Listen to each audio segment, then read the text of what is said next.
Hey everyone, and welcome. Today, we need to talk about something really important, a problem that's getting smarter and more dangerous every single day.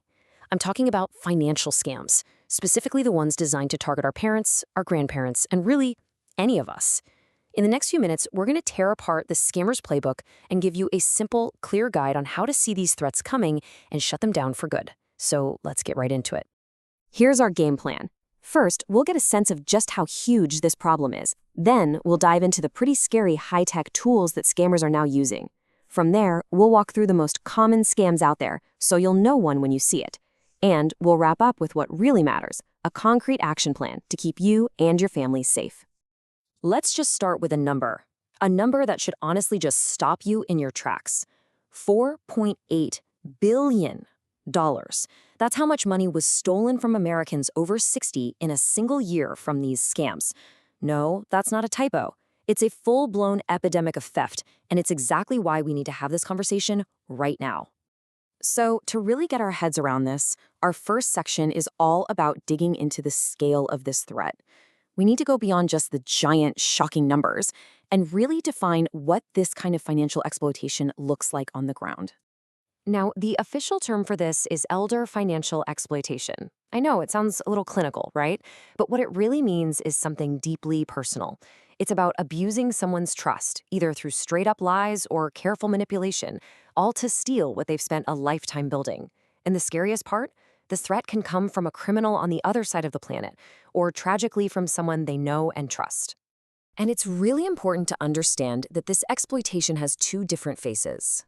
On the one hand, you have what we call theft. This is often an inside job, a family member or a caregiver taking advantage of their access.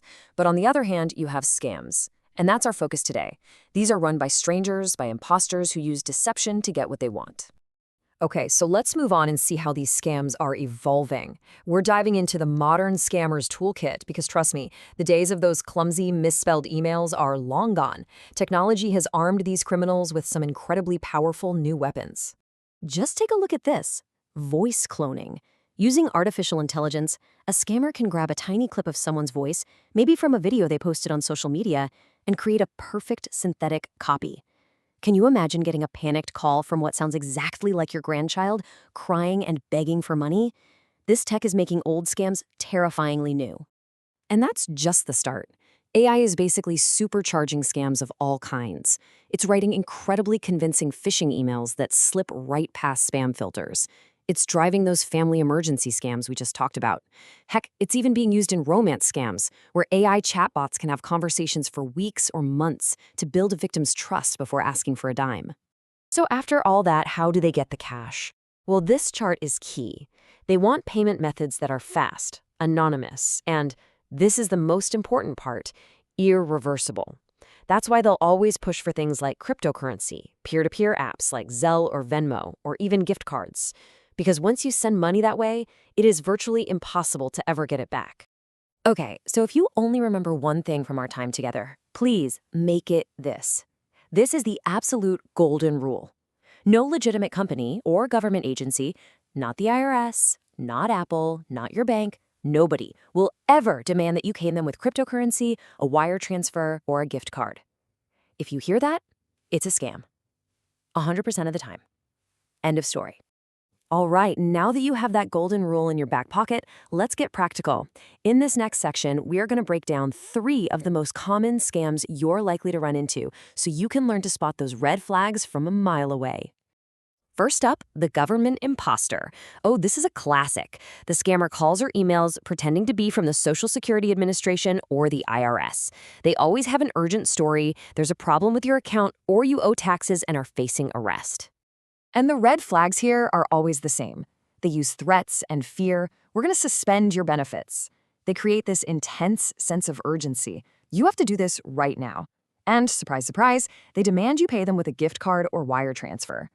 Real government agencies just don't do that.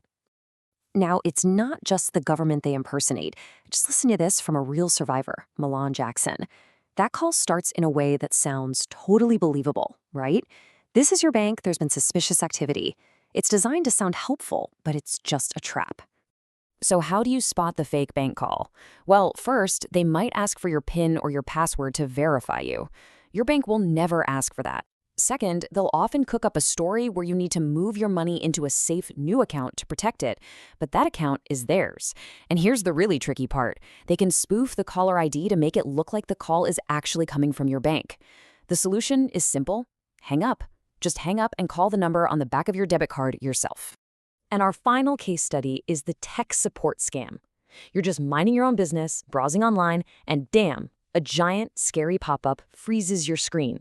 It's flashing all these warnings about viruses and security breaches, and it says the only fix is to call the number on your screen immediately. It is pure panic inducement.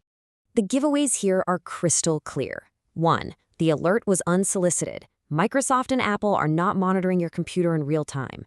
2. The agent on the phone will ask for remote access to your computer. That's like giving a stranger the keys to your house. And 3, they'll want your credit card to fix a problem they just invented. If you see this, don't call anyone. Just turn your computer off. Okay, we have looked at the threats, we've seen the tactics. Now for the most important part of this whole thing, your defense. This is where we stop being potential victims and start being prepared protectors. It's time to build your firewall. The best part is, proactive defense is really just about simple, smart habits. Shred any documents with personal info. Don't just toss them. Never, ever give out sensitive data on a call that you didn't make. Talk to a trusted friend, family member, or advisor before you make any big, unusual financial moves. And finally, the most powerful tool you have. Trust your gut. If a call or an email just feels wrong, it is. Hang up. End the conversation. It's not rude, it's smart. But what if you think it might have already happened? What if you're worried you fell for a scam? Don't panic and don't be embarrassed. Speed is everything.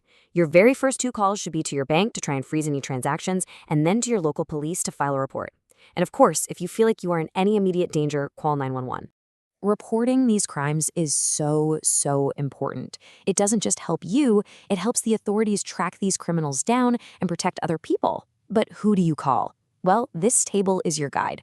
For general consumer fraud, you'll want the Federal Trade Commission. For internet crimes, report it to the FBI's IC3. For anything involving the mail, that's the Postal Inspection Service. Use this as a reference to get your report to the right people. So there you have it. We've walked through the tactics, the tech, and the targets. You have seen the scammer's playbook. So the only question left is, are you ready to use that knowledge? Are you ready to spot those signs and slam the door on these scams? Your best defense is knowledge, and sharing that knowledge is your best offense. If you or anybody you know needs more help or wants to report a scam, please use this incredible resource. The Senate Committee on Aging runs a toll-free fraud hotline. That number is 1-855-303-9470. Stay aware, stay vigilant, and stay safe out there.